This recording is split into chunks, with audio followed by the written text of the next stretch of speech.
Okay, going to have a discussion about floats, and probably the key difference in floats would be the type of material they're made from.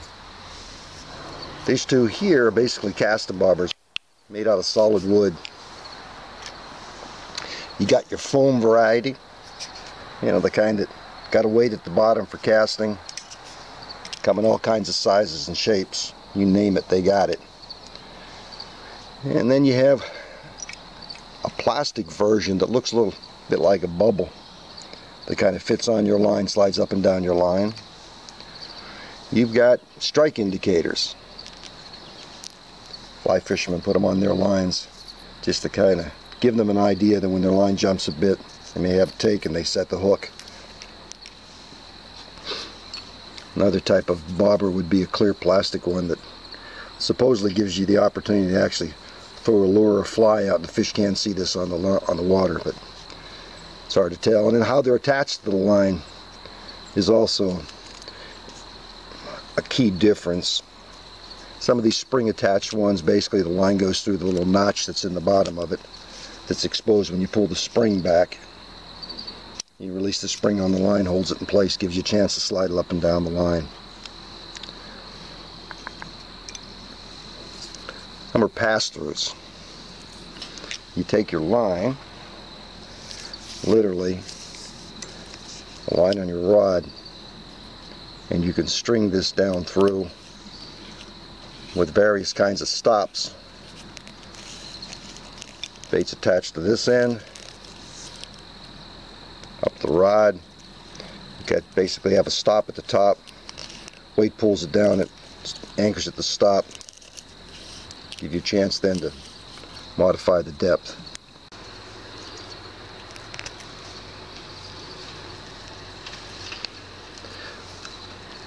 Another way to attach bobbers to your line or floats to your line, slide that through the top, replace the cap,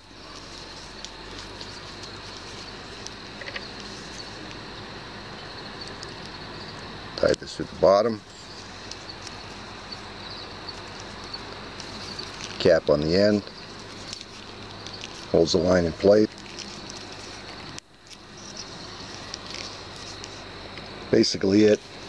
Weight, bait at the bottom, rides in the water.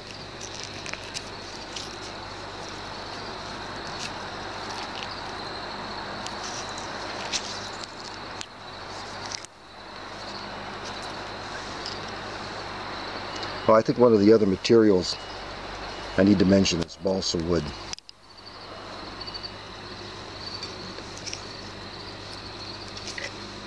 Good floats. Shapes, goodness sakes, you got all kinds of shapes. Some are pretty standard, some are a little bit unusual.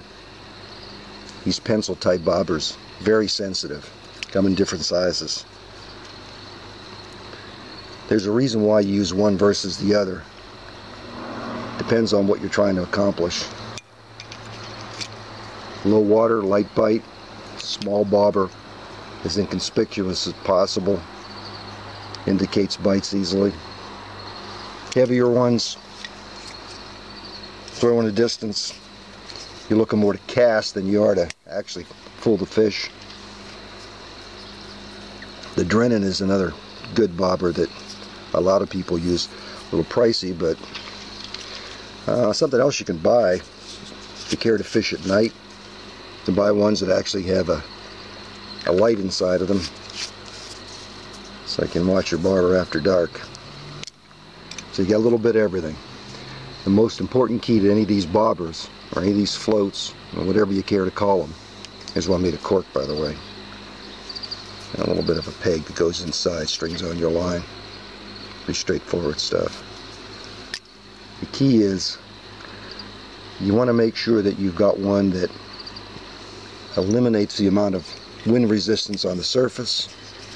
It rides well in the water, as small as it can be, so that you're not doing a lot of splashing when you throw it into the water, and there's not a lot of visibility on the water. And then sensitivity to bite. Because all these bobbers, their purpose, of course, is to suspend your bait in a column of water at the correct depth so the fish can get a hold of the bait.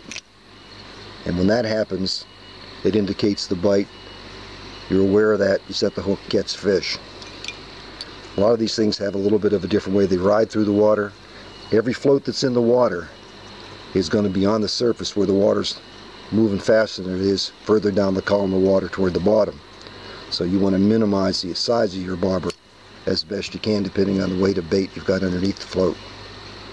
For instance, these pencil bobbers, very little resistance in the water. And you can see, you can imagine water flowing by each of these two, which one is going to be pushed more quickly along the surface. These are highly sensitive bobbers. One of the keys, of course, is the fact that if you can get this thing to the fish and watch it, it's pretty easy to see a bite. In addition to going down, sometimes the bobber or this particular float will tilt more than dunk. So that's kind of it in a nutshell. Type of bobbers, construction, how they're attached, material, and just the way they ride in the water, the purpose they serve. Do you want them slide on your line? Whatever other use you may have for them, how you want them attached. You should have a little bit of everything, as obviously I do.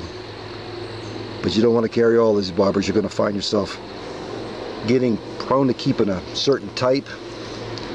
The Sheffields I like, pencil bobbers. If we're going to put something that has to slide on the line easily, I usually take one of these three. If I'm fishing at the lake and got to make a long cast, I'm going to some kind of a weighted bobber that gives me a chance to get out in where the fish may be. It still gives me a relatively good chance of seeing the bite whenever they hit it. So weighted bobbers are the way to go, especially on windy days. And that's about it with floats. It's an important part of fishing. A lot of people really don't take that into consideration, but it'll help you catch fish.